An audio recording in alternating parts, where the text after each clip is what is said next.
Terima kasih pemirsa, Anda masih bersama kami di Liputan Metropolis. Diduga mencabuli 8 santri Pondok Pesantren Madinatul Quran di Desa Betung 2, Kecamatan Lubuk Keliat, Guru Silat Kabupaten Ogan Ilir diamankan oleh anggota Reskrim Polres Ogan Ilir.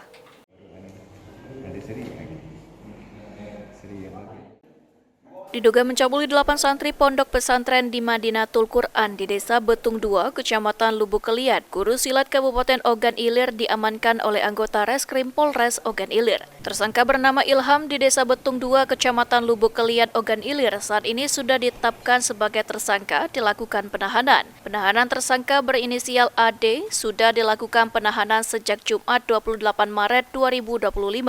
Tersangka merupakan guru silat di Pondok Pesantren Madinatul Quran. Tersangka ditahan atas laporan pencabulan dan menyodomi korban seorang santri berusia 14 tahun. Dari hasil pemeriksaan, diketahui ada 8 orang yang menjadi korban tersangka.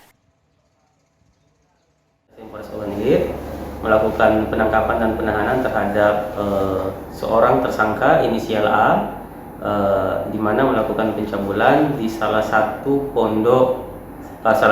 pendidikan agama di Lubuk Keliat, Kabupaten Ogan Ilir. Ya, sudah kami tangkap dan sudah kami tahan. Untuk korbannya berapa banyak? Ya, sementara yang kami ketahui ada 8 korban anak. Modusnya seperti apa? Ya, modusnya yaitu dari pelaku mengajak korban anak ini ke rumahnya ataupun ke mes tersebut untuk membersihkan, kemudian dengan alibi memijat badan pelatih silat tersebut, kemudian dilakukan pencabulan terhadap anak. Oke, ya untuk pelaku apa? Ya, pelaku kita jerat dengan pasal 82 Undang-Undang Nomor 17 Tahun 2016 dengan ancaman hukuman maksimal 15 tahun penjara. Ahmad Romawi, PAL TV.